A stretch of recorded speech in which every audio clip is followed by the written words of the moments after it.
Hello everyone welcome to my channel Odia beauty. मु आज आपण सहित शेयर करुच्ची गोटे glittery party makeup look start करवा वीडियो। फर्स्ट मु नहीं पॉन्ड्स रो moisturizing cream as a moisturizer, तापर नहीं लैक्मे एब्सोल्यूट रो प्राइमर और ताको भलो भाबरे स्प्रेड कर देछि कहीं प्राइमर को स्प्रेड करंती मसाज करा जायनी। तापर मु नहीं स्विस ब्यूटी रो eyebrow pencil in the shade grey और तादो आईब्रो फिल कर देछि।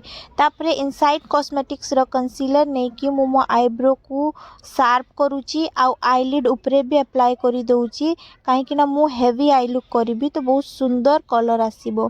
ताको भलो भाबरे ब्लेंड कर दे सारला परे ब्यूटी ब्लेंडर रे मु गोटे ब्राउन शेड नहीं कि क्रीज उपरे भलो भाबरे ब्लेंड करुच्ची। तापर गोटे ग्रीन कलर नहीं कि क्रीज पर्यंत कलर करुच्ची। तापर पार्टी वेयर ग्लिटर नहीं कि मु गोटे आईलैश ग्लू गोटे थिन सरू ब्रश रे कट क्रीज बढ़िया ड्रॉ करी देइछि और ग्लू लगे देइछि। तापर गोटे फ्लैट ब्लश नहीं कि देखि पड़थिबे मु जेमते अप्लाई करूछि डैब डैब करी कि आपण माने सेमती अप्लाई करबे बहुत सुंदर हे कि आसीबो के जानि परिबेनी एटा पार्टी ग्लिटर ना आई शैडो ग्लिटर देखि पड़थिबे। तापर जहाँ भी फॉल आउट हेतिबो ताकू डस्ट ऑफ करी देइछि आउ तापरे अंडर आईज रे भी मु कंसीलर लगेई कि एजेस गा को भलो भाबरे क्लीन करी दउछि।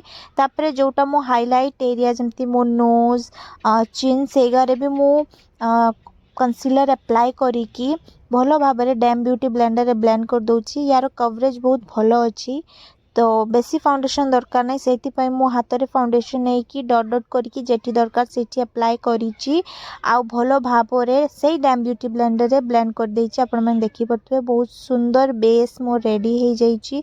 फेस सहित नेक को केबे मिस करिवेनी तो नेक रे भी भलो भाबरे अप्लाई करि देछि एठी मु।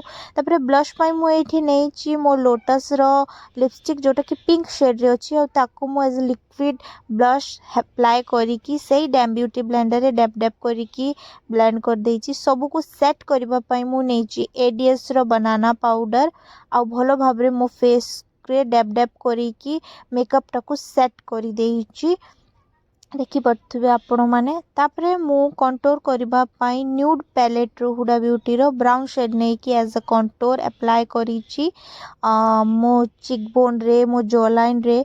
तापरे एठी मु ब्लू हेवन रो डायमंड ब्लश नहीं कि अप्लाई करिछि। स्विस ब्यूटी रो हाइलाइटर नहीं कि मो हाई पॉइंट्स रे जमती चिक बोन तापरे नोज चिन रे अप्लाई करिछि। लिपस्टिक पाई मु आगे फर्स्ट नहीं गोटे ब्राउन लिपस्टिक तापरे मु इछि न्यूड कलर रो लिपस्टिक अप्लाई करछि। आईज एते हेवी अछि तो सेति पाई मु न्यूड लिपस्टिक नेछि।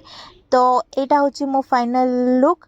आपण माने को केमती लागिला मते निहाती कहिबे और एमती वीडियो पाई मो चैनल को सब्सक्राइब करिवे। Bye bye and thanks for watching.